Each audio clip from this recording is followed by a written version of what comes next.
பக்தியாகும். இப்போ ரெண்டாம் தரமான பக்தி ஒன்று இருக்குது. என்னன்னா,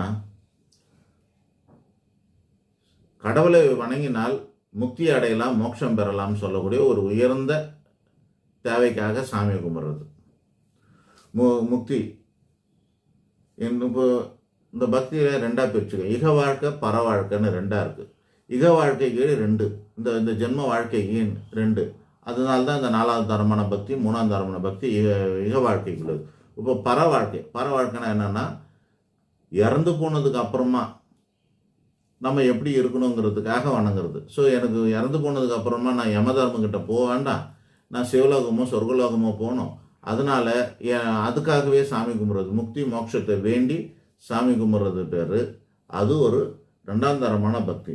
முதல் தரமான பக்தினா என்ன அப்படின்னா, அது கூட வேண்டது கிடையாது. சாமியை வணங்குறதுலே எனக்கு ஆனந்தமாக இருக்குதுன்னு சொல்லிட்டு சாமியை கும்பிட்றது. ஒரு வேண்டுதலுமே இருக்காது. இந்த மனிதர்கள்கிட்ட என்னன்னா, எதையுமே வேண்ட மாட்டாங்க. எனக்கு அதை கொடு, இதை கொடு, என் பொண்ணு கல்யாணம் பண்ணி என் பையனுக்கு வேலை வச்சு கொடு, எனக்கு வீடு வாங்கி கொடு, எனக்கு கார் வாங்கி கொடு, இந்த உலகத்தில் எல்லாரும் நல்லா இருக்கணும்னு சொல்கிறது, இந்த மாதிரி எந்த டிமாண்டுமே கிடையாது அவங்களுக்கு. சாமியை கும்பிட்றதுல ஒரு சந்தோஷம், அவ்வளோதான், வேறு எதுவுமே இல்லை. அப்போ இதுதான் முதல் தரமான பக்தியாக இருக்குது. முக்தியை கேட்டால் கூட 2ஆம் தரமான பக்தியாக போயிடும்.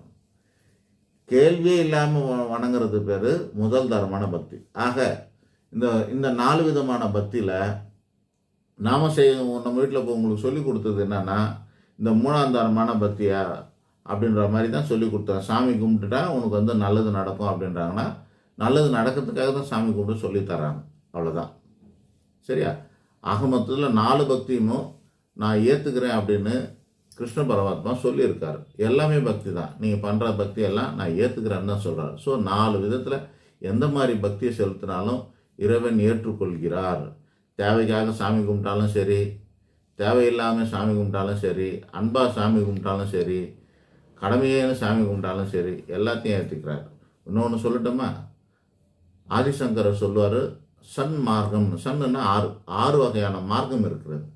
இந்த 6 வகையான மார்க்கத்தில் ஒரு மார்க்கம், கடைசி மார்க்கத்துக்கு பேர் என்னென்னா கடவுளை திட்டுறதுன்னு பேர். நாத்திகம் இருக்கு இல்லையா? அந்த நாத்திகமும் ஒரு மார்க்கத்துக்கும் 4 பிரிவு போட்டு கொடுத்துருக்காரு ஆதிசங்கரர். இந்த 6 மார்க்கத்தில், சன்மார்க்கத்திலையும் இந்த 6வது மார்க்கத்துக்குடைய 4வது பிரிவு 6னா 24வது ஐட்டம் என்னன்னா நாத்திகம் பேசுதல். கடவுளை பற்றி, கடவுளை நினச்சிக்கிட்டே திட்டிக்கிட்டே நினைக்கிறது, அதையும் உண்டு. அதுக்கு உதாரணம் என்னன்னா, கிருஷ்ணர் வந்து